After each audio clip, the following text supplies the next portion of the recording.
Hello and welcome to Navigating to Success. I'm Jeff Carlton, certified focal point business and executive coach. Really excited today to have the co-founder of 11, a very intriguing, interesting company, Erica Mackey out of the Bozeman area of Montana. Welcome, Erica. Thanks for having me. Yeah, you bet. So let's dive right in. Tell us what 11 does. Well, 11 really attempts to de-risk capital coming into sustainable city, broadly sustainable city systems. So thinking about mobility, energy, building, food systems. And so working at market shaping activities. So like often in business, we think a lot about product market fit.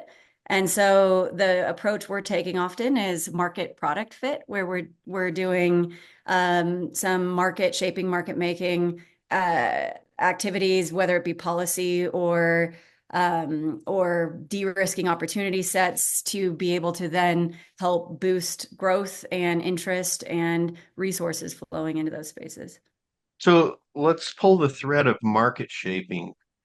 Describe what that's. I think I understand what you're talking about, but describe it for the folks watching.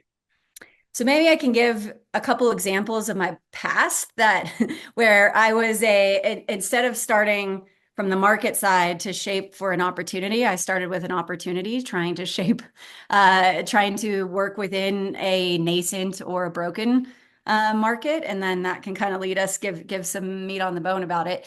But so my first business was in East Africa, started in East Africa and was in the energy access space. And so we took what was a cash flow for base of the pyramid market and we diverted it into clean energy. So worked as sort of a distributed energy utility for solar-based distributed energy utility. We were brand new in the space. There weren't many players. So we, as with very expensive equity dollars, had to help shape policy, had to figure out the entire supply chain. There was nobody we could outsource parts of our value chain to because we were one of the first in that market.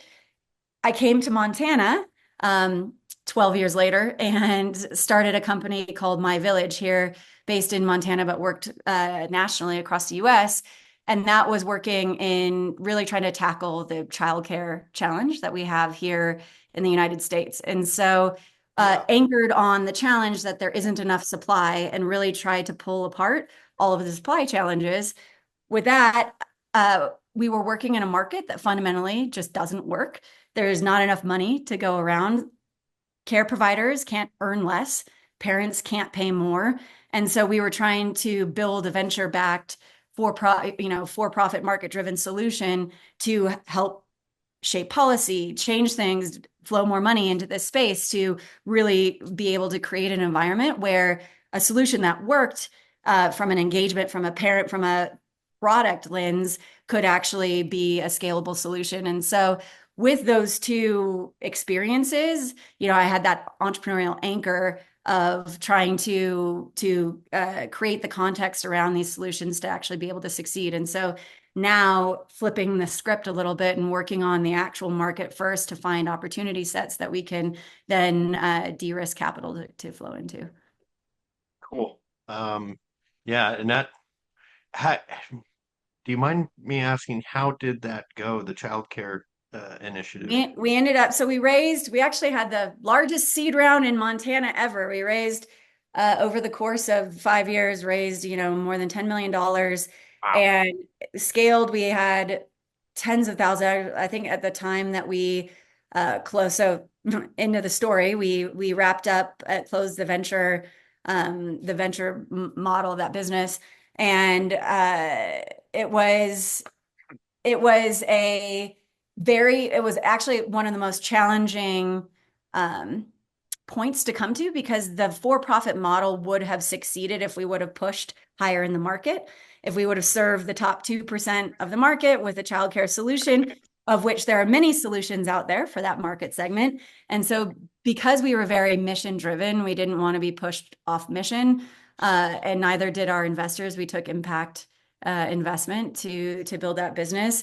we decided that it was better to close the doors and give the assets over. We open sourced all the assets, so give the assets over to the caregivers so they could continue Yeah, running. it's that middle and bottom third that are really desperate and need it in order to get ahead. And it is a apart from housing, it's in the top three issues for working class, middle class families. I think Without question. it's a huge deficit. So, how big is 11? How many employees are you? No, it's small. We're a team of three partners, and we have a handful of people who come in and we deploy into different projects. We're just getting going over this last year to start to figure out exactly which levers are most impactful for us to pull, which opportunities are we working within.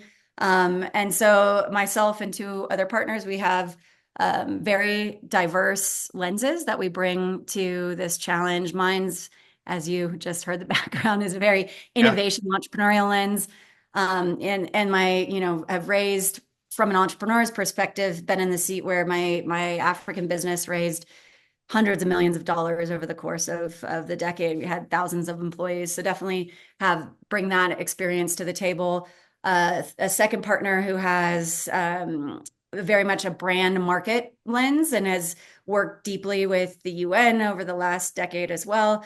And then a third who brings the private equity capital lens. And so the three of us we're much more kind of sniper opportunities and looking to build and deploy these incredible networks that we've built over the last couple decades into opportunities. So it's more of a think of it like a team of three working like 300 kind of, or a team of 10 working like 1,000, or definitely a 10x kind of multiplier. so you're not a 40-hour a week person. You're a 40 plus.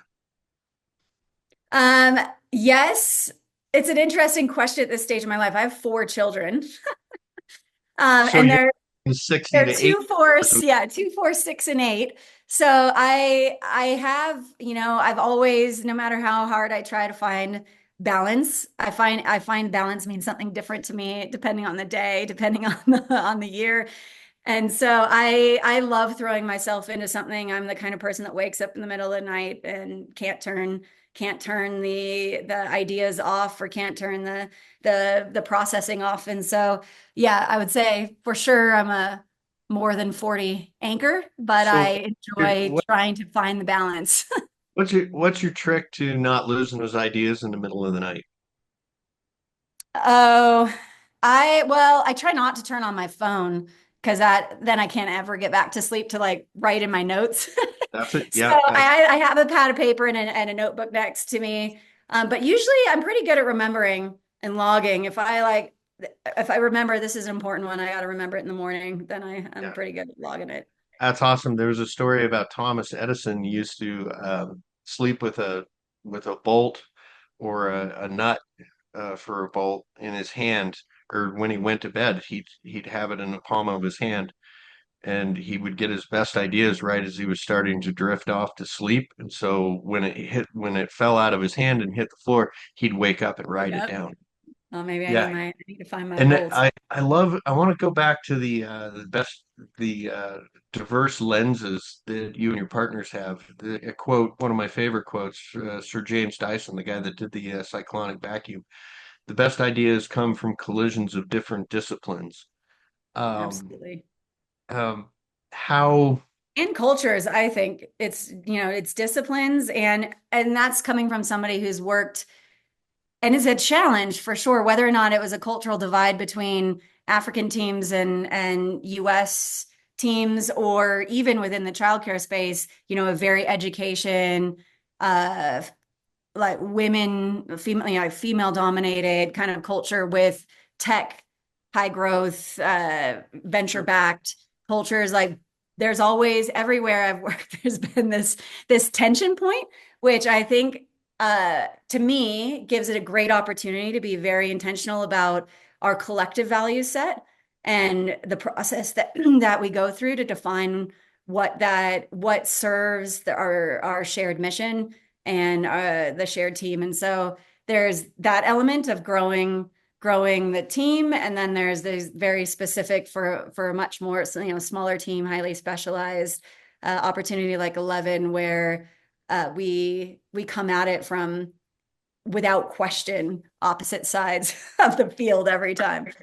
So, and it brings up a point. You mentioned mission several times. I'm going to distinguish between mission and vision because it sounds like even coming at it from all these different lenses and different friction points and obstacles, the criticality of everybody seeing the end state, the common end state.